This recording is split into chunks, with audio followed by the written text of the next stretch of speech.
하나님 말씀 마태복음 4장 1절부터 11절까지 봉독하겠습니다. 그 즈음에 예수께서 성령에 이끌려 광야로 가셔서 악마에게 시험을 받으셨다. 예수께서 밤낮 40일을 금식하시니 시장하셨다. 그런데 시험하는 자가 와서 예수께 말하였다. 네가 하나님의 아들이거든 이 돌들에게 빵이 되라고 말해 보아라. 예수께서 대답하셨다. 성경에 기록하기를 사람이 빵으로만 살 것이 아니라 하나님의 입에서 나오는 모든 말씀으로 살 것이다 하였다. 그때 악마는 예수를 그 거룩한 도성으로 데리고 가서 성전 꼭대기에 세우고 말하였다. 네가 하나님의 아들이거든 여기에서 뛰어내려 보아라. 성경에 기록하기를 하나님이 너를 위하여 자기 천사들에게 명하실 것이다. 그리고 그들이 손으로 너를 떠받쳐서 너의 발이 돌에 부딪히지 않게 할 것이다 하였다. 예수께서 악마에게 말씀하셨다. 또 성경에 기록하기를 주 너의 하나님을 시험하지 말아라 하였다. 또다시 악마는 예수를 높은 산으로 데리고 가서 세상의 모든 나라와 그 영광을 보여주고 말하였다. 네가 나에게 엎드려서 절을 하면 이 모든 것을 네게 주겠다. 그때 예수께서 그에게 말씀하셨다. 사탄아 물러가라. 성경에 기록하기를 주 너희 하나님께 경배하고 그분만을 섬겨라 하였다. 이때 악마는 떠나가고 천사들이 와서 예수께 시중을 들었다.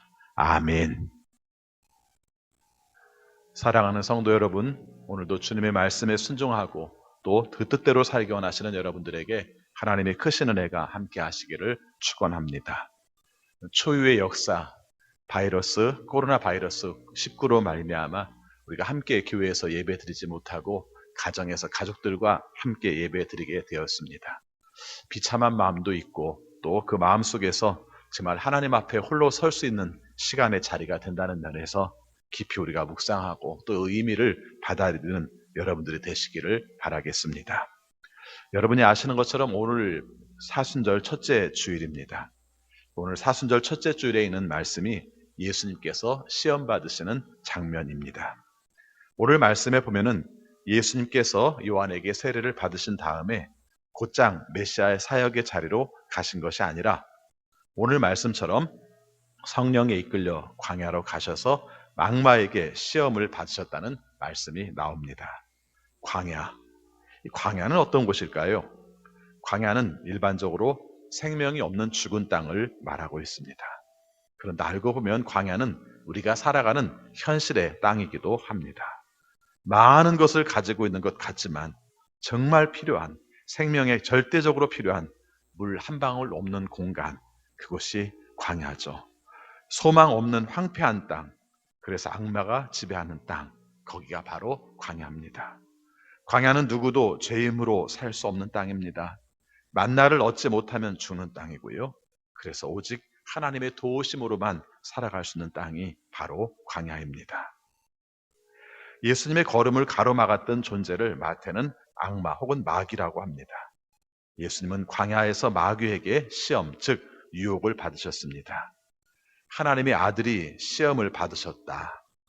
이 말은 인간은 누구나 할 것 없이 시험 앞에 있다는 것을 뜻하고 있습니다. 이것이 우리가 처해 있는 현실이고 또 실존이죠. 오죽하면 주님께서 우리에게 가르쳐 주신 기도의 내용 중에 시험에 들지 않게 해달라고 기도하라고 가르쳐 주셨습니다. 오늘 읽은 말씀에 보면은 악마의 세 가지 유혹은 돌로 떡을 만들어 보아라. 성전 꼭대기에서 뛰어내려라. 엎드려 경배하여라. 이렇게 말하고 있습니다. 그런데 중요한 것은 이 시험마다 악마가 예수님을 유혹하면서 하는 말이 네가 만일 하나님의 아들이거든 이라는 조건을 붙였다는 것입니다. 여러분, 이 말이 참 자존심이 상하기도 하고요. 또 어떤 때는 이 말씀이 우리의 마음들을 흔들어서 우리가 정말 하나님 앞에 가져야 될 바른 마음들을 갖지 못하게 하는 경우도 많이 있습니다. 오늘 악마가 예수님에게 한 말씀은 하나님이 보내신 메시아라고, 그렇다면 하나님이 보내신 메시아로서의 증거를 보여봐. 이 정도는 해야 메시아라고 인정할 수 있지 않겠어? 아마 이런 시험이라고 볼 수 있을 것입니다. 생각해 봅시다. 시험 중에서 가볍게 여길 수 있는 시험이 있습니까? 시험은 어느 것도 가볍게 여길 수 없습니다. 누구도 시험 앞에서 당당할 수 있는 사람은 없습니다. 오늘 악마가 예수님에게 제시한 세 가지 유혹도 알고 보면 우리 모두 인간의 본성에 기대고 있는 것들입니다. 떡을 만들어 먹는다는 것, 생존의 문제죠. 먹지 않으면 죽을 수밖에 없는 인간에게 먹고 사는 문제는 큰 시험의 문제이기도 합니다. 그래서 어쩌면 매일매일 우리의 삶 속에서 먹고 사는 것으로 우리가 시험에 빠져 사는 것은 아닌가 합니다. 성전 꼭대기에서 뛰어내려보라는 유혹의 말도 하나님이 너를 위하여 자기에게 천사를 명하실 것이라는 시편 91편, 11편 말씀을 근거로 요구하고 있다는 것입니다. 이게 무슨 뜻인 줄 아십니까? 하나님의 말씀으로 우리에게 유혹을 하는 거예요. 너 하나님의 아들이면 하나님께서 천사를 명하셔서 너를 분명히 뛰어내린다 할지라도 받아줄 거야. 이렇게 말씀을 하는 겁니다. 하나님 말씀이죠. 그런데 이 말씀이 잘못 적용할 때, 우리에게 잘못 해석될 때 이렇게 우리가 해석할 수도 있습니다. 뛰어내렸어요. 근데 죽었습니다. 뛰어내렸습니다. 그런데 우리가 다쳤습니다. 그럴 때 우리의 마음속에 드는 생각은 뭐냐면, 뭐야? 하나님께 나는 버림받은 존재야? 하나님께 나는 부정당한 존재야? 내가 뛰어내렸는데 왜 죽고 왜 다쳐? 이렇게 생각하게 하는 그런 말씀이라고 볼 수 있는 것이죠. 세상의 영광을 보여주면서 자신의 발 앞에 엎드려 경배하라는 악마의 요구는 어떻습니까? 악마의 말이 헛소리일까요? 아무 능력도 없으면서 큰 소리만 빵빵 칠 걸까요? 저는 다르게 생각합니다. 어쩌면 악마가 왕노릇하는 세상은 돈과 권력이 최고의 가치가 되는 땅 아니겠습니까? 악마가 공중호세를 잡고 있는 세상에서 그를 따르기만 하면 권력을 얻을 수 있지 않나요? 돈만 벌 수 있다면 불의도 서슴지 않고 양심도 우리가 생각하지 않는 경우가 부지기수인 것, 사실 알고 보면 다 여기 앞에 우리가 넘어지고 있는 것 아니겠습니까? 넘어지지는 않으려고 하지만 사실 또 실제적으로 그렇게 가는 사람들을 보면서 부러운 마음도 우리의 마음속에 있지 않았습니까? 오늘 이 말씀을 읽으면서 저는 또 이런 생각을 합니다. 어쩌면 악마가 예수님을 시험한 내용처럼 우리도 예수님을 시험하고 있는 것은 아닐까, 이런 묵상도 해봅니다. 여러분, 오늘 말씀을 보시기 바랍니다. 예수님의 길을 가로막으면서 넘어뜨리려고 하는 악마의 유혹은 상당히 공격적입니다. 악마는 그 이름의 뜻대로 예수님을 비방하고 조롱했습니다. 아까도 말한 것처럼 너가 하나님의 아들이면 해봐, 이렇게 말하는데요. 성경에도 이런 말씀이 있잖아, 그러니까 한번 해봐, 이렇게 말하는 내용이 얼마나 조롱적인지 모릅니다. 악마가 예수님에게 물리력을 사용하지는 않습니다만은 우리 내면의 믿음 없음, 불신으로 무너지게 하는 요소들은 가지고 있죠. 하나님의 아들로서의 예수님의 정체성과 권위를 스스로 의심하게 하고 무너지게 하려는 유혹이라는 것을 알 수 있습니다. 내가 하나님의 아들이라면 증거를 보여달라? 악마의 속삭임이죠. 그런데 이게 우리가 예수님에게 하는 말과 똑같지 않은가요? 예수 믿고 하나님 나라에 동참하겠노라 결단했지만, 그런 우리지만 시시때때로 악마의 권세와 유혹에 우리 마음이 흔들리지 않습니까? 하나님께서 하신다고 하더니 왜 이거밖에 안 돼? 이것이 악마의 속삭임과 우리의 마음과 동일한 지점 아닐까요? 그런데 악마가 유혹하고 시험하던 그 요구를 우리도 주님께 여전히 쏟아놓고 있습니다. 따지고 보면 우리가 드리는 기도의 대부분은 메시아이신 증거로 악마가 주님께 요구했던 것과 다를 바가 없습니다. 우리 눈에도 그런 것들이 성공이고 그것이 행복인 것처럼 보이기 때문 아닐까요? 악마가 왕노릇하는 세상을 통해 매일 듣고 보아왔던 것들이 그런 것이라 우리도 악마처럼 말하고 있는 것은 아닐까요? 악마가 메시아의 증거로 요구하는 세상의 행복은 모두 자기 불안과 자기 연민을 강화시킬 뿐입니다. 어떻게 자신을 채울 것인지에만 몰두하게 되고, 그러다 보면 염려와 불안에 사로잡혀 하나님이 보이지 않게 되고 믿어지지도 않는 것, 이게 우리의 모습 아닐까요? 우리의 내몰린 그것이 광야라는 사실을 뒤늦게 깨닫게 됩니다. 악마가 요구하는 증거를 찾아내고 또 이루고 성취하는 방식으로 악마의 유혹을 이길 수 있을까요? 절대 이기지 못합니다. 악마가 해보라고 해서 했네 했을 때 그것이 승리일까요? 그렇지 않습니다. 이 시험을 이기는 길은 오직 악마의 시험 자체를 무너뜨리는 것밖에는 없습니다. 예수님은 그 사실을 아셨던 겁니다. 오늘 함께 읽은 말씀에서 악마의 세 가지 유혹에 대한 예수님의 답변은 사람은 하나님의 입으로부터 나오는 말씀으로 산다. 하나님을 시험하지 마라. 하나님께 경배하고 그분만을 섬겨라. 이 세 가지입니다. 핵심이 무엇일까요? 하나님입니다. 예수님은 하나님만을 믿으셨습니다. 그 믿음으로 악마의 시험을 이기셨습니다. 천지를 만드셨을 뿐만 아니라 천지를 온전하게 만드신 그 능력의 소유자가 하나님이시라는 것을 믿었습니다. 그런데 우리의 현실은 먹고 사는 문제에 빠져버리는 순간 하나님의 말씀이 우리를 살리는 능력이 있음에도 불구하고 그 말씀의 능력을 믿지 못하게 된 것이 바로 유혹에 넘어가는 자리이고 악마가 우리를 시험에 던지는 목적이라고 볼 수 있습니다. 악마의 시험은 예리합니다.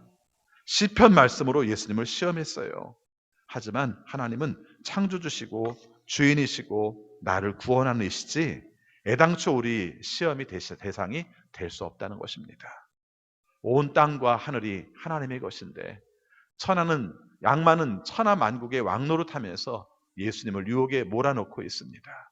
우리가 사는 세상의 모습과 같지요. 하나님을 믿는다는 것은 결국 말씀을 믿는 것인데 유혹은 하나님의 말씀을 믿지 못하게 하고 마는 것입니다. 악마는 여전히 우리가 살고 있는 땅에서 왕노릇하고 있습니다. 그 권력과 위세는 여전하고 누구도 거스를 수 없을 만큼 위세도 대단합니다. 돈의 위력, 명예나 권력 앞에서 여전히 종처럼 굽신거리며 살고 있는 것이 그 증거입니다. 악마가 왕노릇하는 것처럼 우리도 염려나 근심, 두려움에서 벗어나지 못하게 되는 노예 노릇을 하고 맙니다. 그럼 어떻게 할까요? 이 질문에 대한 답은 광야에서 악마에게 시험을 받으시던 예수님의 말씀 안에 담겨 있습니다. 오늘 말씀에서 보면은 하나님만을 믿으라는 것입니다. 하나님의 말씀만을 믿으라는 것입니다. 예수님의 세 번의 답변은 모두 다 하나님만이었습니다. 너무 뻔한 대답같이 들리지 않습니까? 우리가 늘 일상 속에서 쓰는 말 아니지 않습니까? 그런데 그렇지 않습니다. 이것 외에 마귀의 체제를 무너뜨릴 수 있는 길이 있습니까? 없습니다. 문제는 어떻게 해야 우리가 하나님의 말씀을 믿을 수 있겠느냐 하는 것입니다. 믿음은 선택입니다. 내가 이것을 선택했다 이렇게 말할 때는 그 다른 많은 것들을 다 포기해버리고 선택한 그것만 내 마음속에 둔다는 것입니다. 내가 선택한 것 이외에는 다 포기하고 희생한다는 것입니다. 그렇다면 하나님을 믿는다는 것은 무엇일까요? 하나님을 제외한 다른 모든 것을 포기하는 것입니다. 거기에는 자기에 대한 기대를 부정하는 자기 부정도 포함됩니다. 내가 괜찮다 생각하고 내가 무엇이든 할 수 있다고 생각한 것들이 무너진 그 자리가 바로 하나님만을 의지할 수 있는 자리라고 말할 수 있습니다. 나는 아무것도 할 수 없습니다라는 고백만이 하나님을 믿는 믿음으로 우리를 이끌어드립니다. 내 가능성을 조금이라도 발견하고 붙들게 되면 사람은 그것을 의지할 수밖에 없는 존재입니다.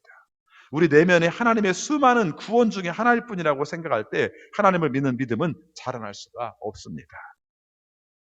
요즘 우리는 그것을 몸으로 겪어내고 있지 않습니까?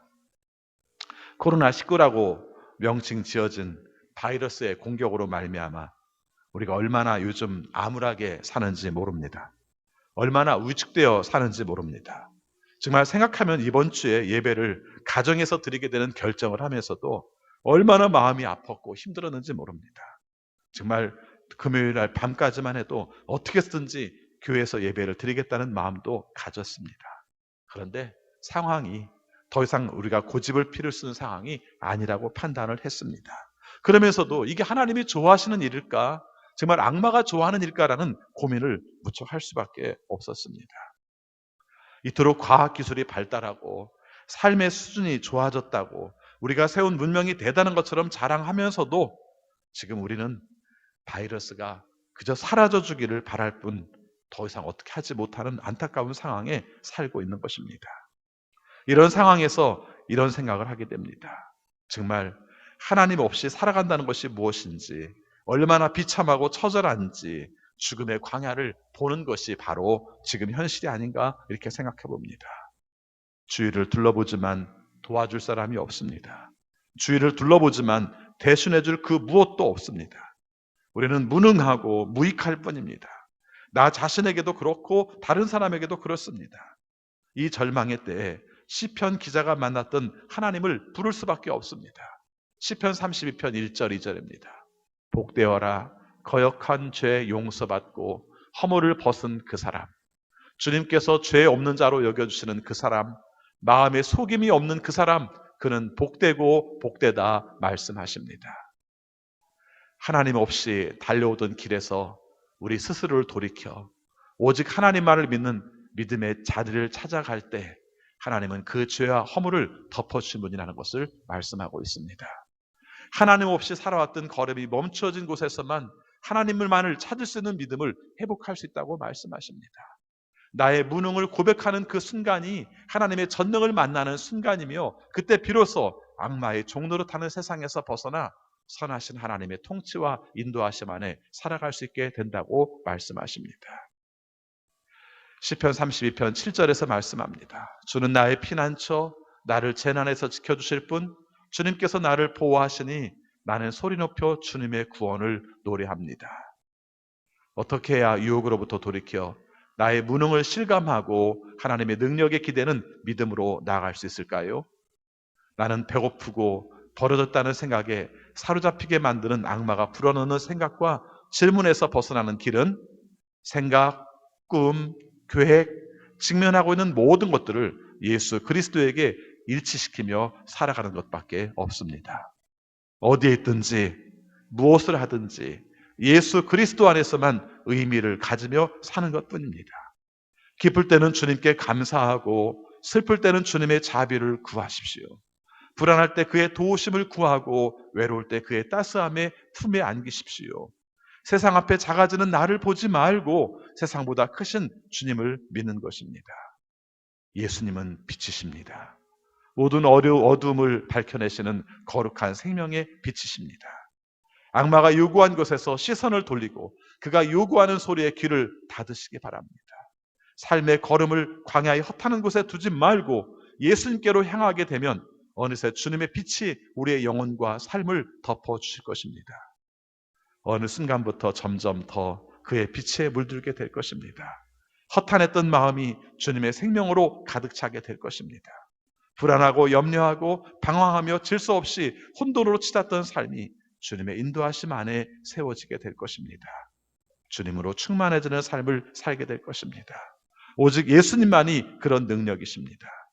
예수 그리스도의 능력으로 시험을 이기시고 그로 말미암아 주 앞에서 바로 설 수 있는 우리 모두가 되시기를 축원합니다. 기도하겠습니다. 아버지 하나님, 어렵고 힘든 현실 가운데에서 예수님도 시험을 받으셨다는 말씀이 오히려 우리에게 위로가 됩니다.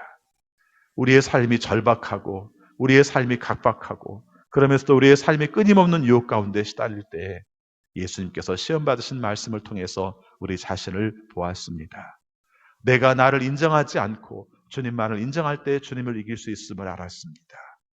우리가 진정으로 나 자신을 생각하지 않고 주님만을 인정하게 될 때 그것으로 말미암아 시험을 이길 수 있음을 저희들이 알았습니다. 오직 주의 말씀으로 무장하고 주님의 빛만을 그리워하며 주님의 뜻대로 살아갈 때에 모든 시험을 이기고 감당하며 살아갈 수 있도록 인도하여 주옵소서. 우리가 겪고 있는 현실이 너무 어둡습니다. 우리의 마음속에 낭패감까지 있습니다. 그러나 주님께서 우리의 마음을 위로하여 주시고 긍휼히 여겨 주셔서 홀로 이렇게 예배드리는 이 자리 속에 임하시는 하나님의 은혜를 경험하게 하시고 예배의 그 소중함과 예배의 자리에 나가는 그 기쁨을 다시 회복할 수 있는 우리 모두가 되게 하여 주옵소서. 예수 그리스도 이름으로 기도하옵나이다. 아멘.